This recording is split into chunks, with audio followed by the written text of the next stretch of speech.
You are 3,800 meters below the surface of the North Atlantic. The thing in front of you is the most famous shipwreck in human history, and tonight you are going back to the night it died. This is the Titanic, or what's left of it.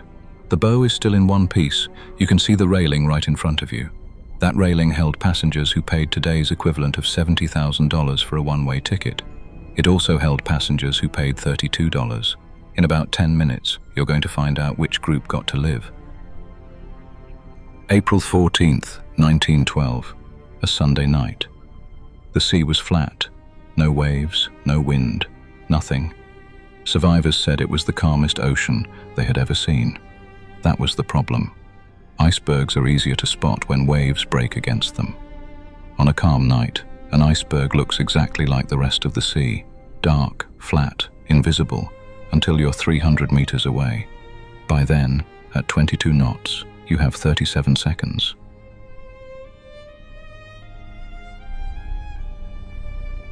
Let's go back.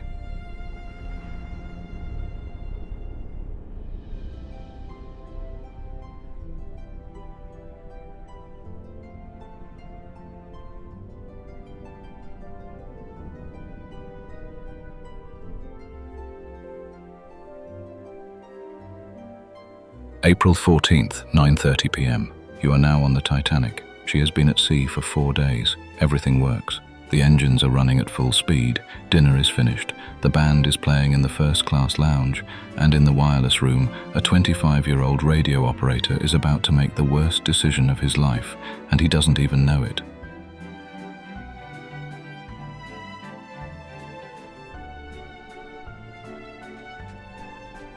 Another ice warning. The Mesaba says there's ice directly in our path. I'll deal with it after I clear these passenger telegrams. Cape Race is finally in range, and I've got 37 messages backed up. Birthday greetings, stock prices, the usual.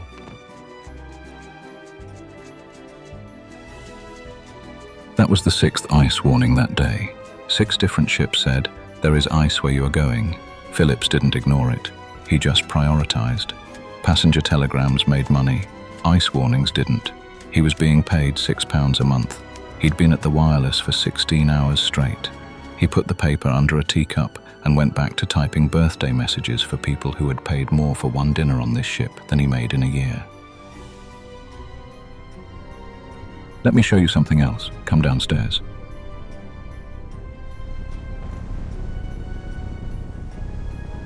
Boiler room 6.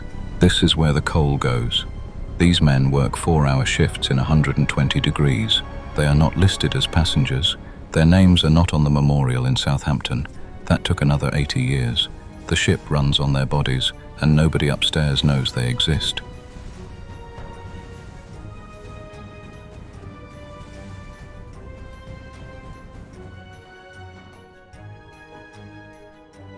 The children still haven't seen the upper deck. Can we take them up, just to see the sky?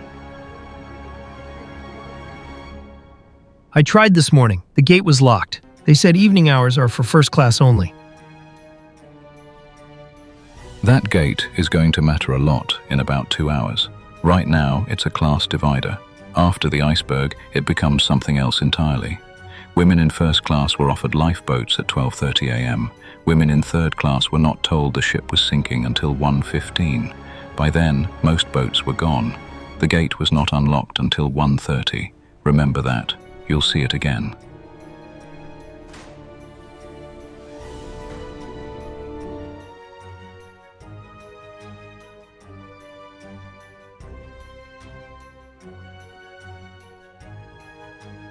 (11:39 p.m.) The lookouts don't have binoculars. They were locked in a cabinet and nobody could find the key. That's not a metaphor. The actual key was in the pocket of an officer who was reassigned at the last minute and forgot to hand it over.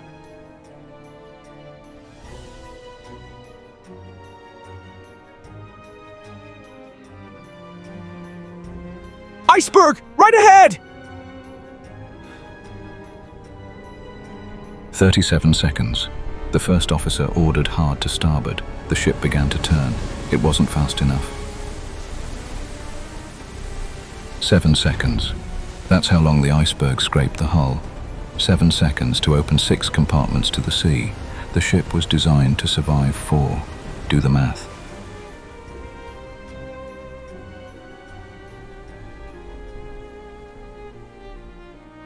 Captain, the first 5 compartments are flooding. She can't float with more than 4 breached. You know this. She will founder. You have perhaps 2 hours. I'm sorry. I designed her. I know exactly what she can take. Thomas Andrews spent the next 2 hours helping women find the lifeboats. He was last seen standing alone in the first-class smoking room, staring at a painting on the wall. His life jacket was on the table next to him. He had taken it off.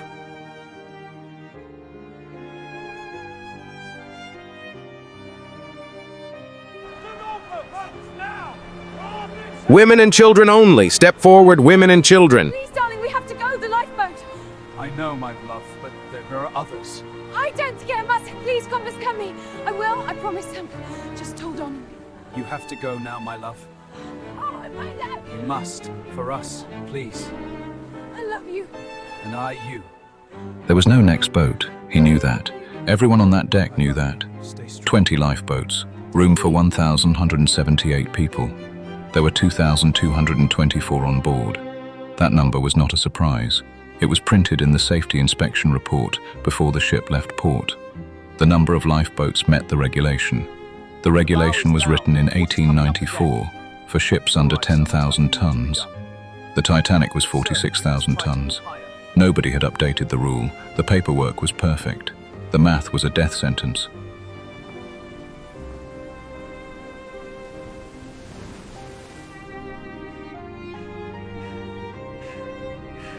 Open this gate. There are children here. My children are here. Open the gate. That gate, the one from earlier. It's 1:15 a.m. now. The first-class women have been in lifeboats for 45 minutes. Down here, nobody has been told anything. The crew didn't come to third class until the water was already ankle-deep. When they finally unlocked the gate at 1:30, there were 4 boats left. 4 out of 20. 66% of first-class passengers survived that night. 24% of third class did. Same ship, same iceberg, different doors. The band is still playing. They moved from the lounge to the boat deck 30 minutes ago. Nobody asked them to. Nobody is paying them for this.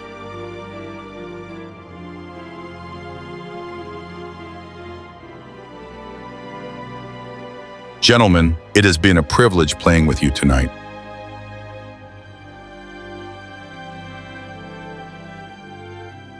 Wallace Hartley, bandmaster, 33 years old. His fiancée Maria was waiting for him in Dewsbury, England. He had told her before the voyage, "If the ship goes down, I'm going to play nearer, my God, to thee." She thought he was joking. The band played for 2 hours and 5 minutes after the collision. Hartley was found 10 days later floating in the Atlantic, his violin case strapped to his body. The case was closed. The violin was inside. He put it away before the water took him. 2:17 a.m. The ship broke in half. The stern rose almost vertical. Imagine a 46,000-ton building standing on end. Then it came back down and floated for another 3 minutes. At 2:20, the stern went under, and then it was quiet.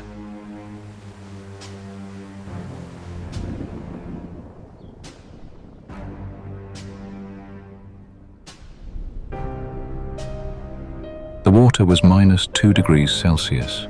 A human body in a life jacket in that temperature loses consciousness in about 15 minutes. The heart stops in 30. There were over 1,000 people in the water. The nearest lifeboat was 200 meters away. The screaming lasted about 20 minutes. Then the North Atlantic went quiet. It has been quiet here ever since.